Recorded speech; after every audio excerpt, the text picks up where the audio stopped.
Welcome to the Jerry Ratcliffe Show. I'm Chris Graham, the co-host with the Hall of Famer Jerry Ratcliffe. We're going to talk a lot of UVA sports, focusing on football.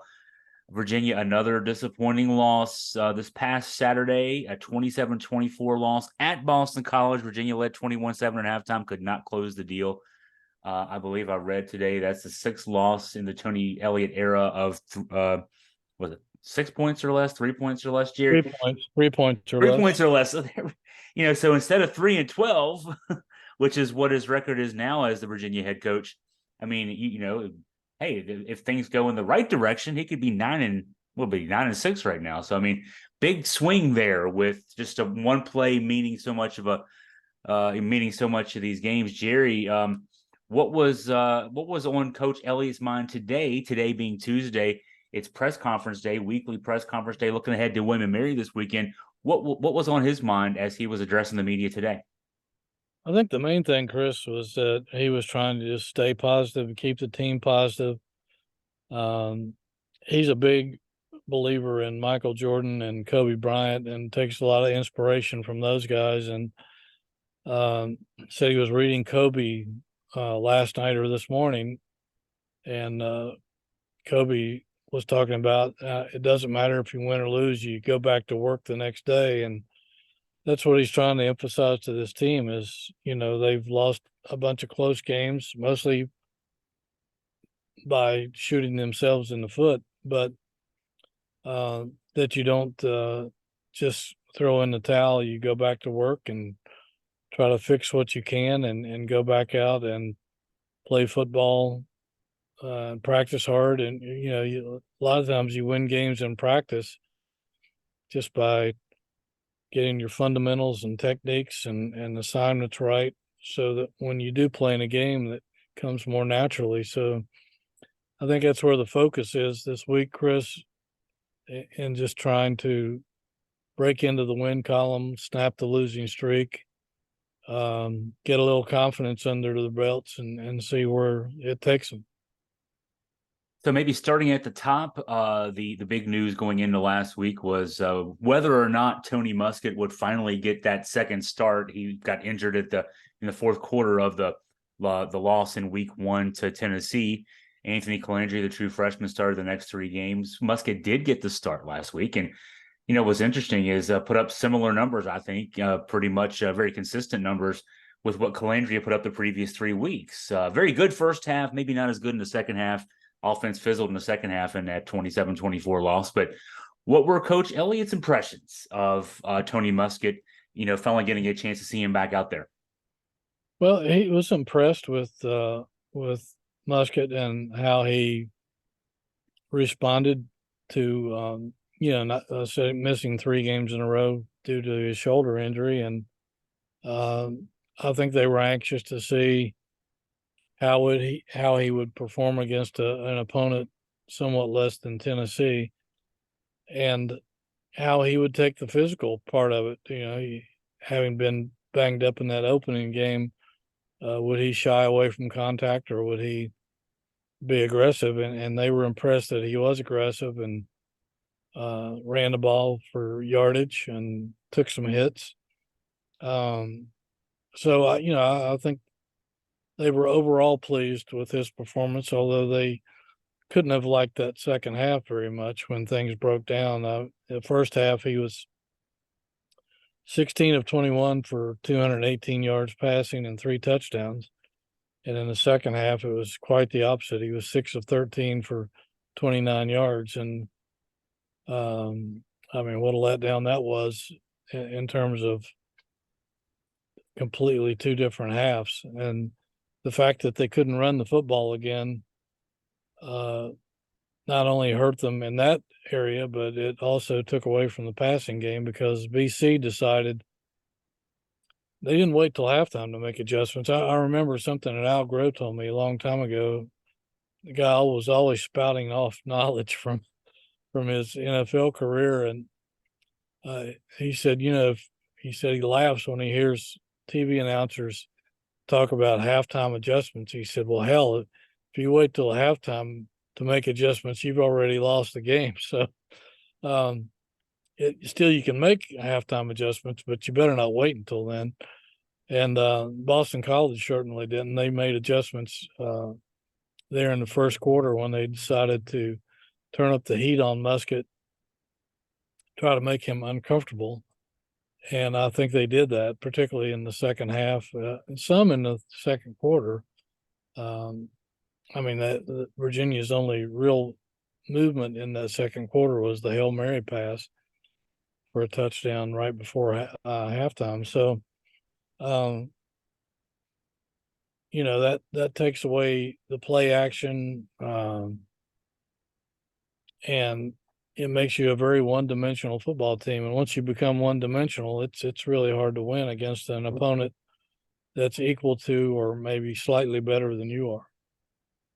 The offensive line once again struggling. The run game, you mentioned less than 100 sack adjusted yards. I think it was 95 sack adjusted yards rushing. Muskett was sacked 5 times. He was pressured on just under half of his dropbacks. He actually did well. I mean, you look at the numbers, he actually did well in those pass dropbacks. In fact, all 3 of his touchdown passes came under pressure. And the one interception came when he had a clean pocket. Kind of weird how that is, but the line, I mean, you look at the Pro Football Focus grades for the linemen. Once again, nobody, really standing out. I think the highest number was in the upper 50s. A couple guys struggling down into the 20s and 30s for their grades for the week on a scale of 0 to 100. That's been a common theme, not just this year, the last couple of years with Coach Elliott. I know he had a lot to say about this because this is a focal point for this team, but kind of, share some of his thinking on how they can improve there. Yeah, I mean, I think he's frustrated as well, and I think that he said sometimes some of the bad passes are not really always to be placed upon the blame to be placed upon the offensive line. Sometimes the quarterback makes bad decisions or holds on to the ball too long, and that certainly occurred as well. But I think he'd like to have more offensive linemen so they can rotate more guys in there, build some depth. And if part of your offensive line is out of sync, the whole offensive line is essentially out of sync. And he realizes that in order for them to get a running game, that the O-line has to come through, and they just haven't been able to do that for the most part. I know in some cases, like against NC State and Boston College, both of those defensive fronts were pretty much loading the tackle box. And, if you've got 6 guys in to block, they rush 7. If you've got 7 guys in, they rush 8. So they're trying to overpower you at the line of scrimmage and shut off the running lanes and force you to be one-dimensional, which Boston College certainly did. But the run offense, Chris, they're 125th in the country out of 130 teams that are qualifying for stats. It's only 79 yards a game and 2.17 yards per carry.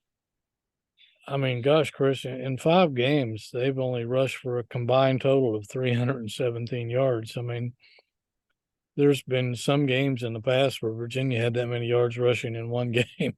Yeah. So, they're putting themselves under immense pressure just because they can't establish the line of scrimmage and can't run the football. And like I said, when that makes you one-dimensional, the defense can come after your quarterback with their ears pinned back and force him into bad throws and all sorts of catastrophic things. So it's no secret they need to improve line play, and I guess the only way you can do that at this point is just more reps.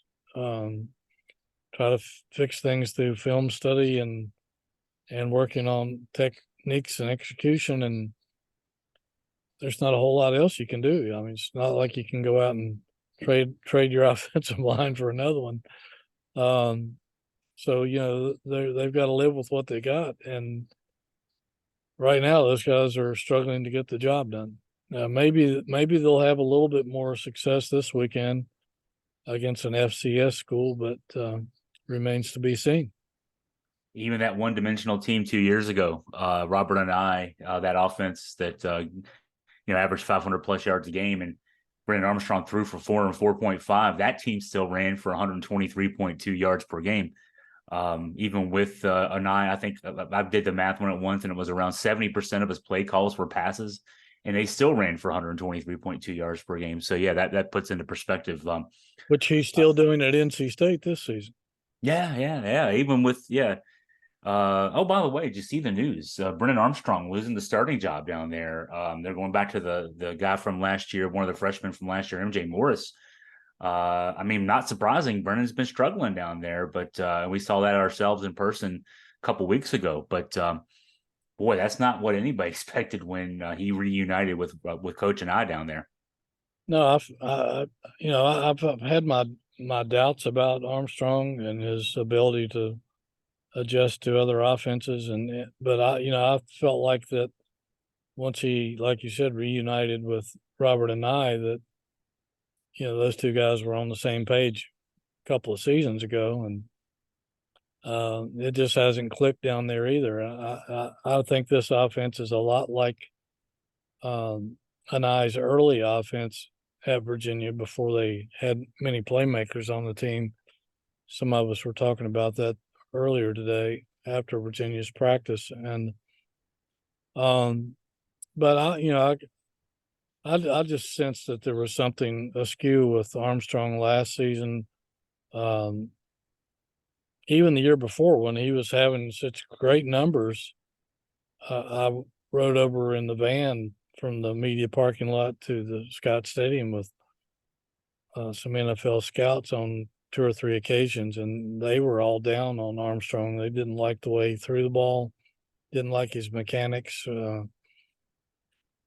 Wasn't real crazy about how he read defenses. And so, last year kind of revealed some of that where he was missing his targets by 10 yards, underthrown, overthrown. And these guys were wide open. And he's doing the same thing this season. And so, NC State fans, I think, I know he was booed. I listened to the Louisville game on my drive back from Atlanta last Friday night, and he was getting booed by the NC State fans for missing receivers and throwing untimely interceptions. And again, I don't think it's all his fault. I don't think he has the weapons that he had here in 2021, and their offensive line is almost as woeful as Virginia's. So he's on the run a lot, but I still don't think that Armstrong is an NFL quarterback, and I think it's revealed itself. Getting back to Virginia, I'll go to the defensive side of things. First half in the Boston College loss, BC had 120 yards of offense. Big second half, though, for BC, and that's been sort of a theme this year, except for the NC State game. Virginia, the defense played great both halves of that game, the 24-21 loss a couple of Fridays ago. But in this BC game, BC ended up running for over 200 yards, 162 of that on the ground in the second half. And not only, the lack of depth, once again, rearing its head there, but then a couple more guys go down to injury. I mean, this is, it's a walking wounded unit right now. And it, like you said, about the offensive line, you can't just go out and, trade for guys or sign guys off a waiver wire. You got what you got. And so what's Tony working on to address that, him and Coach Rudd to address that on the defensive side? Yeah, they obviously they lost Cam Butler for the rest of the season with a shoulder surgery, and they had a couple other guys injured in the BC game. Freshman Dre Walker is going to miss this week's game, and so is Malcolm Green, the defensive back transfer from Clemson, who was in that violent collision with the O'Keefe kid from BC where he was carried off the field in a stretcher. And good to see a report on him that he was back on campus on Sunday morning, released from Mass General up there in precautionary measures. He had a neck injury of some sort, but nothing life-threatening. So great to see that. So Walker and Green will not be available this week. And of course, Butler's gone for the season. They hope to get back Akira and Ben Smiley this week, and maybe Lex Long. I think he's a little banged up with his foot. So they may get a few guys back for the William and Mary game. And again, I think it's, they're just going to have to bear down and try to figure out ways to shut down the run, because that's William and Mary's strength for sure, even though they lost their top running back to injury. I think a shoulder injury game before last. But they rushed for over 300 yards against Elon last Saturday and lost 16-14, giving up 2 touchdowns in the last 5 minutes, I believe, of that game. So I was talking to Aaron Famui today after practice, and he was talking about how that they're focusing on that really hard this week. It's right there in front of you what William and Mary is going to try to do. I think they only, if I'm not mistaken, their quarterback had some pretty abysmal numbers passing against Elon. Something for the whole game, like Muskett's second half. I think he threw for 37 yards in that game. Yeah. Yeah. I know, and completed only like not even half his passes, I don't think. Something like 6 of 15 or something. But William & Mary's kind of made itself one dimensional. So unless they come out and change things drastically, Virginia has to stop the run, plain and simple. And if they don't, they could be in for a long day. I don't think William & Mary is going to beat them throwing the football. So it's up to that front seven to find ways to shut down the running lanes and try to force William & Mary to throw it. Yeah, that one they might be one dimensional, but William and Mary's one dimension is one that is a weakness for the Virginia defense, unfortunately. Exactly. It's that's not a good thing there. So yeah, William and Mary, yeah, they with the loss last week, and I think there's pressure on William and Mary now, and it used to be that FCS teams like William and Mary, they were number 5 in the country going into last week. They were a FCS quarterfinalist a year ago, won 11 games. Used to be that teams like that in contention for an FCS playoff berth. Oh, okay, they lost to if they were to lose this weekend, for example, Virginia, that would be kind of written off. Like, well, you lost to a FBS team. They don't write those off anymore when they're considering those playoff berths when they're given out at the end of the year. So, they need a win here, and as much as anything else, and certainly for Virginia. I mean, they've been so close. The Cavs have been so close the last couple weeks. Certainly, the 2 3-point losses, the loss to James Madison. I mean, easily this 0-5 team could be. They're obviously 3 plays away from being 3-2. What's the sense? I know Coach Elliott addressed this a bit today. A sense of the mood of the team. 0-5 can be frustrating. Obviously, 3-12 in 2 seasons can be frustrating. Does he still have the locker room confidence, confidence with the guys that they can go out there and turn things around? Yeah, he does. Before I get into that, just looking back at my notes, Virginia's run defense that we were just discussing is ranked 109th in the country. They're giving up 178 yards per game. That's way too much. And 4.65 yards per carry. That's almost a first down every 2 rushes. So that's just something you can't do. And and William and Mary's number 1 in the FCS, Chris, in total defense, giving up only 200 yards a game, and number 2 in the country in the FCS in scoring defense, giving up only 10 points a game, but 10.5 points a game. But I don't think he's lost the locker room at all. I think these guys realize that they've been their worst own enemy. Talking to Famui, he was talking about how that they have continued to do some dumb things at the worst possible time in terms of penalties or things of that nature, and helping the other team in the most critical moments of games. So I believe that talking to him and the coaches, I think they believe that they can still pull something out this season. I walked from the facility out of the facility with Des Kitchings, the offensive coordinator, and he was talking about, just one win. If we can just get one win under our belt and try to get some momentum and change some things around, give these guys some confidence, need a little spark. So I don't think anybody's giving up or throwing in the towel. I think they're pretty determined to try to, fight to the end, at least at this point. And, they're not overconfident playing an FCS team because we've seen FCS teams beat FBS teams fairly regular the last several years. But Virginia has won 11 of the last 12 against William and Mary. And the last time they played in 2021, Virginia won 43-0. A lot of things have changed for both programs since that year, but I would think that this is Virginia's best shot to win a football game. Not their only remaining shot, but certainly their best shot.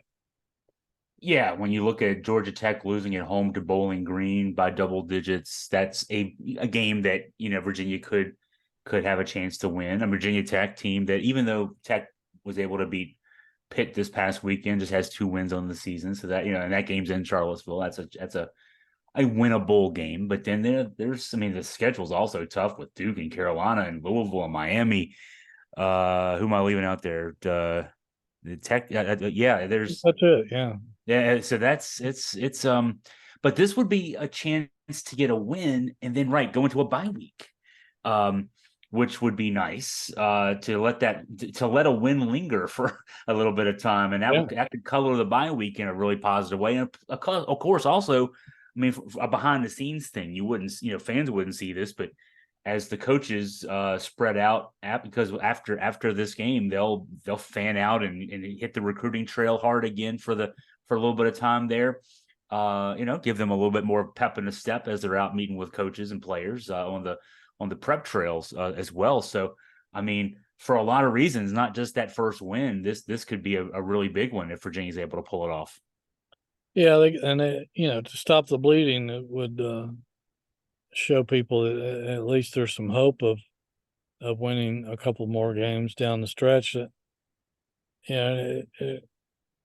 it doesn't hurt you in recruiting if you can pull off a win either.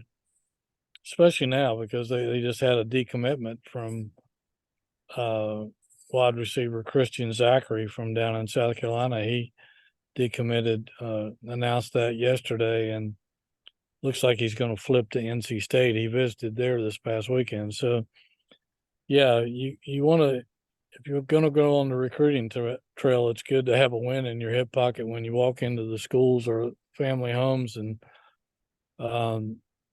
try to, show people that you're capable of getting a win, as opposed to going in with the nation's second longest losing streak, because people are going to ask about that. Yeah, this is the first 0-5 start to a season for Virginia since 1982, George Welsh's first season. The current losing streak's at 8 games. That's the longest since 2013. When Virginia lost the last 9 games under Mike London, as it is, to finish 2-10 that year. So, those are things that Virginia fans would love to see go away. What else? What maybe some other highlights? Just what else jumped out at you today from talking both with Coach Elliott? I know you were able to talk with some players in the afternoon as well. Yeah, I think the gist of it was that they're still going to fight, and they're trying to keep the players' spirits up, and I think the players seem to have pretty good attitudes from everything I gathered. he was asked about Calandria and what, even though he didn't play against BC, um, Tony Elliott was talking about, well, we know what we're working with now. We know what he can do. He's gotten some really good experience. Um, I'm sure Muskett will start against William and Mary, and I'm sure they want to give him as many reps as they can because he's still trying to develop as a starting quarterback as well. But um, if it should he hit a snag, I was a little surprised, Chris, that in a way that they didn't put him the Calandria in at some point during the second half at BC just to try to get something going because I think their offensive series in the second half was something like punt, interception, field goal, punt, or something to that nature. So I thought that at some point they might give Calandria a shot to just try to move the chains and put another touchdown on the board. But I also see the coaching side of it to where if you jerk Muskett out, does that destroy his confidence? So there's two sides to that coin, and that could be the case this weekend too. If he's struggling a little bit, do you go with Calandria and try to get something going, and risk Muskett losing his confidence, or it's a little bit of a dilemma for a coaching staff. But at this point, I think you're so desperate for a win. I think you got to do what's good for the team in terms of trying to win a football game and not worry about hurting somebody's feelings. That is a tough one. I think that as well as Calandria played, the interception issues aside, he averaged over 300 yards a game as a starting quarterback. Yeah, once you take him out and put Muskett back in there, it kind of does make it a little tough to make the moves that you might otherwise make if you could make them. So, Nick Saban doesn't have any problem jerking a quarterback. well, but Nick Saban too. Yeah, you're right though. You're right He doesn't about care if that. he hurts your feelings or not. You grow up, right? I guess Bill Belichick this past weekend had to take his guy out, Mac Yeah. Jones, because he wasn't playing well. So yeah, that's right. The guys like that will definitely do that. So any other thoughts as we head into Saturday, Virginia? This is one of those games. Jerry, I searched high and wide. There used to be Vegas websites that would show you odds for games involving FBS versus FCS. They don't exist anymore. I tried, man. I looked at. Yeah. I spent at least an hour trying to find odds for this game. No odds. The only thing I could find was that resembled anything like that. The ESPN Football Power Index gives Virginia an 85.5% chance of winning this game. So take that for what you will. That probably would translate to somewhere 7, 8, 9 points, maybe, if you were putting Vegas numbers on that. But what do you think happens this weekend? Yeah, I would think Virginia would probably be favored by like 6.5 if I'm not a bookie or or an odds maker, but if I were labeling this game, it's probably what I would put down on it. And yeah, you're right. You can't find those kind of numbers anymore. I don't think they put them out. I'm sure some back alley places you could probably find a bet on this game if you were so desired. But yeah, I think Virginia's finally going to break into the win column this weekend. I think the fact that William and Mary went down to Elon and lost and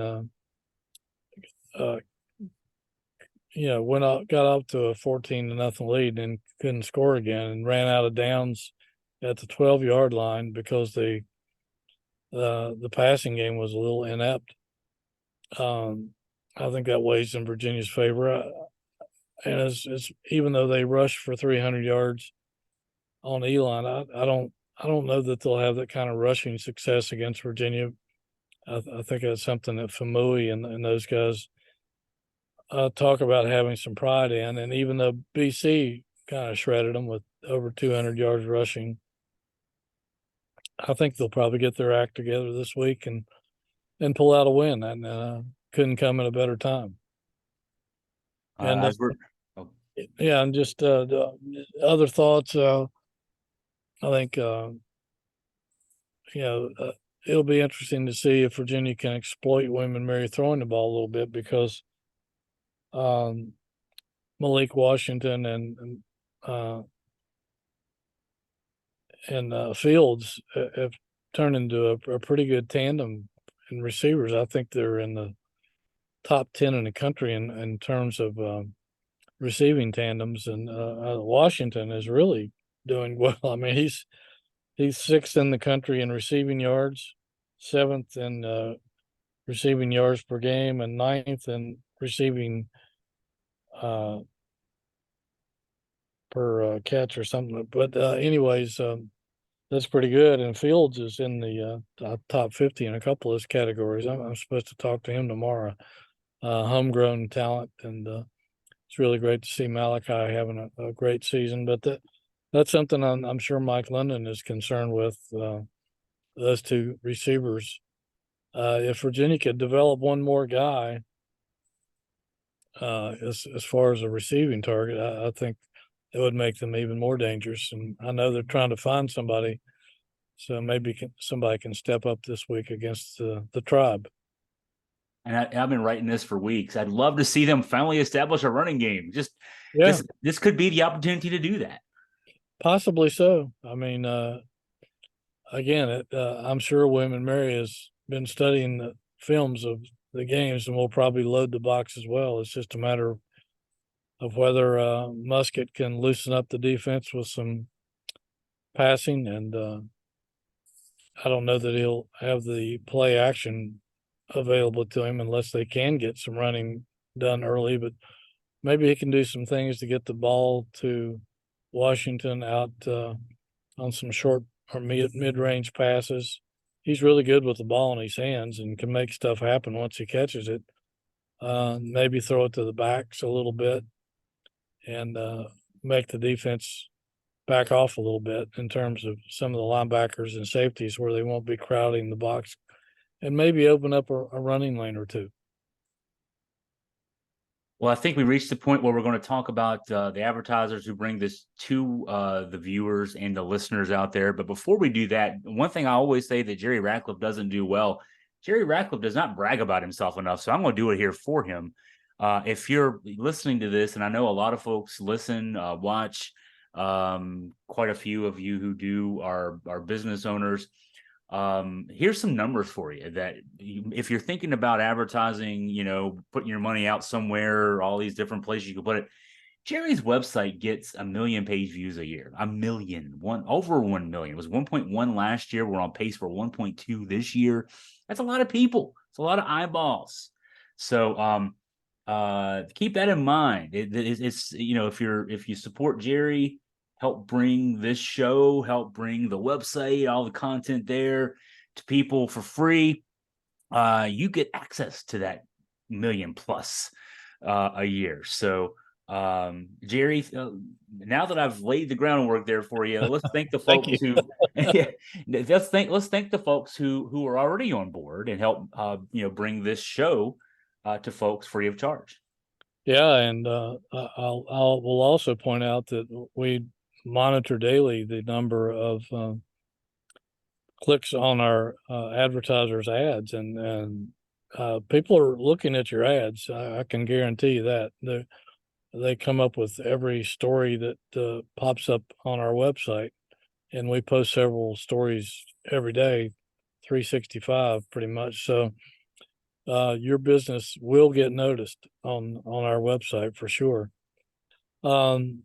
But we would like to thank the Aberdeen Barn, Virginia's finest steakhouse, for their support.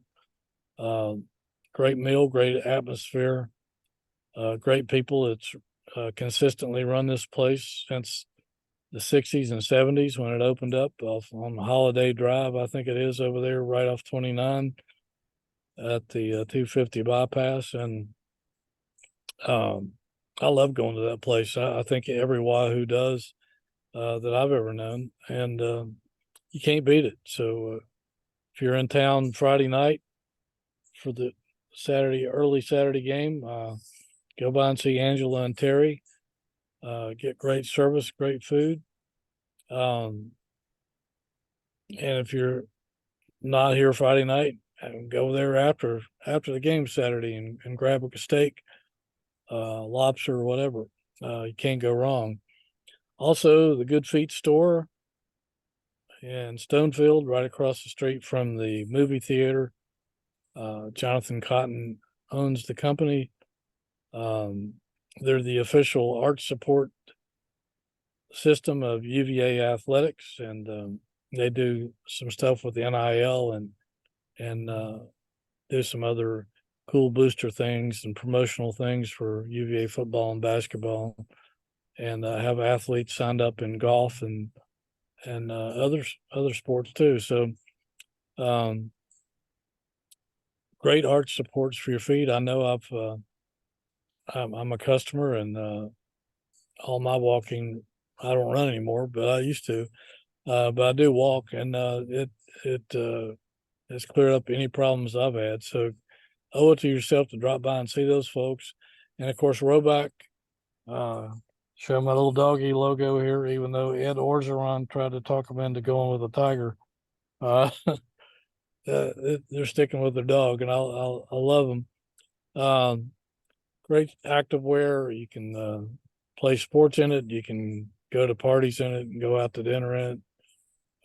Just lounge around in it. They have a men's line, a women's line, and they have some UVA specific designs in some of their polo shirts and other wear for you. So check their ad out on our website as well and click on it.